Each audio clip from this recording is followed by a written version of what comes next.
That has been one happy locker room in the month of September. Why? Look at the screen. 4-0. Pitt, 4-0. First start since the year 2000. Eli Holstein just rocking and rolling at quarterback. And with that said, the head football coach of the undefeated Pitt Panthers joins us right here on ACC PM, the one and only Pat Narduzzi. Coach, congratulations on the quick start. I know you got the open date. You're hitting recruiting. You're doing a little bit of everything.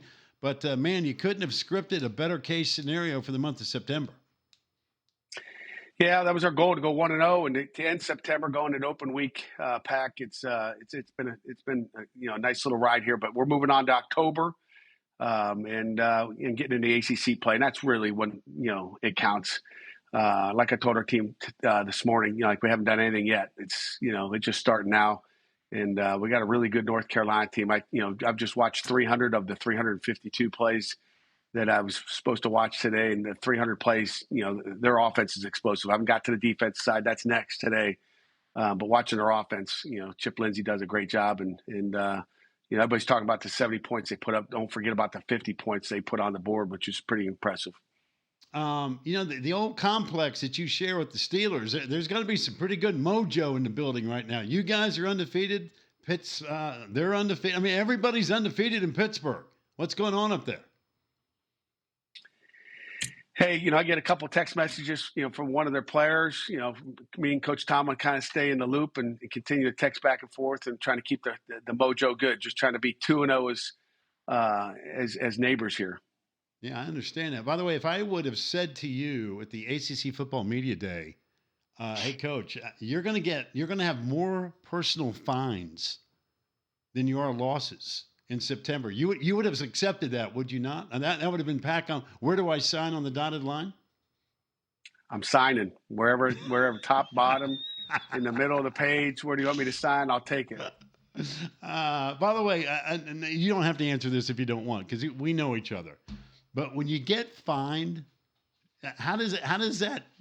I mean, do you write a check? Is that automatically? What's the next question? What's the next question? Don't ask me a question if you don't want me to answer. No. I'm just. We don't need to talk about it. Wait a minute. I thought it was, I would never have disrespected the ACC officials. Let's just talk. Right. Let's just say that. Right. I would never have done that. Yeah, but that wasn't the question. I didn't think you get fined for the other conferences. So, what's the next question? Does that come out of your wife's account? How does that work? I'm just curious. I get a hat and I pass it around and see if we can all put it together. All right, I'm going to be serious now. When we did see it at ACC Football Media Day, we all assumed, us idiots in the media, well, he's bringing in Nate Yarnell, he's going to be the guy. You kept saying, listen, we got great competition, we got a great quarterback room. We saw how this whole unfolded in August. You said, guess what? Eli Holstein's going to be the guy. Man, that kid is playing lights out. I know it's a team game. You props the offensive line. Dez is doing his thing. But, man, Eli's playing like he's 28 years old, Coach. He really looks the part. Yeah, he's been really special. And, he came out of camp being the guy, and then you still don't know what you're going to get, in his first game ever as a starting quarterback at the collegiate level. He plays like he does, and then you go on the road and you're down 21, and he comes back, he slams his helmet as you're watching in that play. He's like a linebacker playing quarterback. Look at that enthusiasm he's got. He's fun to watch. Then he comes back for the backyard brawl and has a little comeback there in the fourth quarter. We have a stagnant third quarter, an explosive fourth quarter, and then we won in a different way this weekend against the Penguins. Yeah, so what does that tell you about your team, the way you've been able to win? I mean, those fourth quarter comebacks, we put the stats up last week. They're ridiculous. Nobody seems to do it. You guys go back-to-back with it and then obliterate the Penguins, like you said, with Youngstown State. I mean, it's got to be a great deal for your football team to know, hey, bad things are going to happen. How you respond is the key, and they've been able to do that on the road and at home against really good competition. Yeah, when we talk about dealing with adversity all the time, I mean, if you heard how much we talk about dealing with adversity every day, our kids have to deal with it. They have to deal with it in their daily lives. They got to deal with it, in this great game of football. So we talk about it, and our kids have done an incredible job of dealing with it. And, the great thing is we've had to deal with success as well. And sometimes handling success is harder than handling adversity. Our kids handle adversity every day. They don't have success every day, but they certainly have adversity.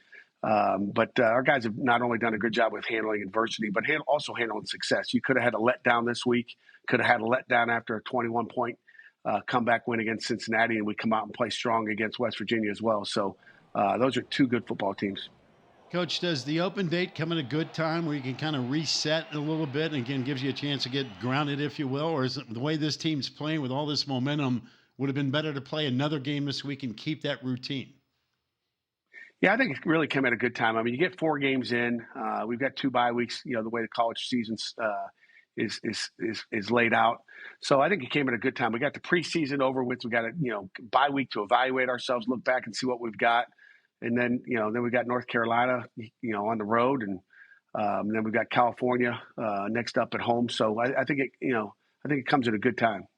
By the way, it's probably a good thing for everybody else in the conference that you guys are off this week because your quarterback, Eli Holstein, has won the ACC Rookie of the Week award 4 times already. So, I mean, somebody finally gets to win it other than Eli this week because the guy's been so doggone good and so consistent. You mentioned his enthusiasm. He seems to have the perfect Pittsburgh mentality, though, doesn't he, for your quarterback from a leadership standpoint? Yeah, he's from Louisiana, but he's got that Yinzer to him. He's got that Right. that Pittsburgh to him. Yins know what I'm talking about. But he's a tough guy. You would think he's from Pittsburgh, and I guess I got to get down to where he's from down in Louisiana because it must be an awful tough area he lives in down there. That's for sure.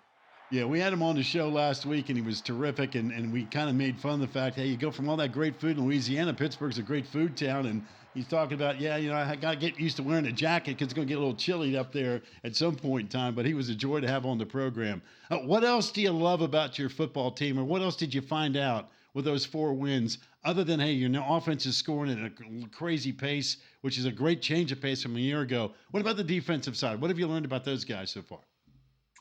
I've learned, we've got some things we still got to fix up. I'm not totally, happy with everything we're doing on defense, as you know.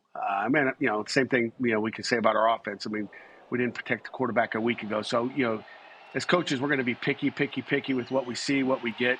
But we've still got, ways to go. I think we've got different parts everywhere. I think we got, 22, 25 guys that we can play on defense. We're rotating, trying to find the right guys that are on the field, I think. But you're finding out, who's getting better as the season goes on, who's getting worse.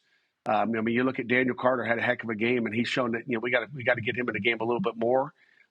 So I think he's got a good feel for our run game and obviously our pass game. He can catch the ball in the backfield like we need and want. But the same thing on defense. Kyle Lewis and Rasheem Biles have been outstanding on the edge. I think our safeties are playing solid. So we just try to find the right guys, make sure they're doing the right things to make us successful. How about the job Dez has done, huh? I mean, goodness gracious. It doesn't matter. Catching the ball out of the backfield, returning punts, running the football. If you can stay healthy and you're in business with this guy, because this kid is dynamite, man. He is dynamic. Yeah, we kind of held him out. He probably could have gone if he wanted to. I'm sure he wanted to go, but we just thought it'd be best just to get him 100% healthy as we get into ACC play. So he'll have really 3 weeks of healthiness, and hopefully we can get his body back to 100%. And get ready for an ACC run to the championship. I know Youngstown State's the rearview mirror because again you're already worrying on recruiting and focusing on North Carolina in 2 weeks.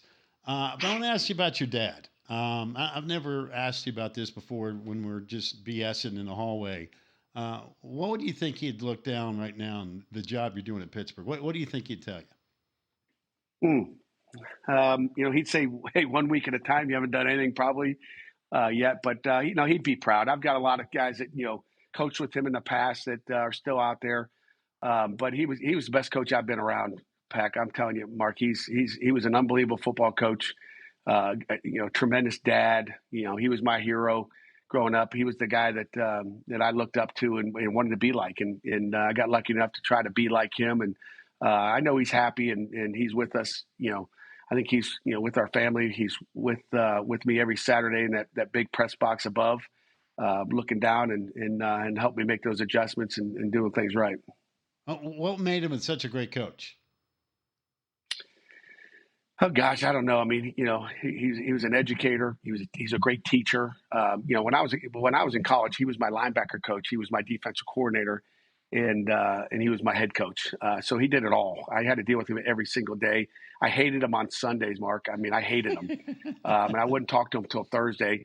Monday, I'd go in there, for the next game plan after I got my tail ripped on Sunday night. And I'd led the conference in tackles, by the way, too. So I wasn't shabby starting as a true freshman, about 195 pounds. But he would rip me on a Sunday. Monday, I would be like, okay, I'd go in there and I'd just kind of ignore him. And I'd, get the information I need for the next game plan.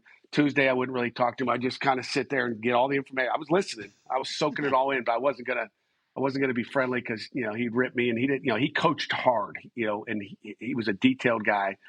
Wednesday, same thing. I didn't talk to him. Thursday, I started to loosen up a little bit. Like, hey, Dad, what's up? You coming home for dinner tonight? Whatever. Friday, I'm good. Saturday, was always good, and then the Sundays, I was back to square one again. But he was a great coach because he was detailed. He was an innovator on defense. And again, he was a true leader. I mean, he not only was he a head football coach, I think, Mark, he was also the athletic director at Youngstown State. So I'll pump him up a little bit again. He took over a Division II program at Youngstown State. He that Division II program, he turned him into a 1AA program. So they moved up, played in the national championship in '79, moved up to Division I, became the AD, built the stadium in Youngstown. They used to play in high school stadium, Mark. They played at Rand High School, a city school, bad field, they played on mud. Then they went to Austintown Fitch, which was another high school they played. And then he had that stadium built and built, they call it the Ice Castle. I think right now it's probably still one of the best 1AA facilities in the country that they have. And, Jim Tressel took over after he left and did an unbelievable job and helped them win a lot of, FCS championships there.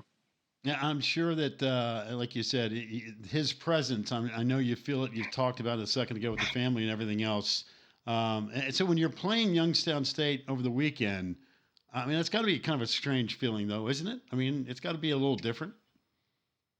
It's the third time we played them. It is different. It's different to, hear their fight song. As a little kid, you ran around, singing the fight song.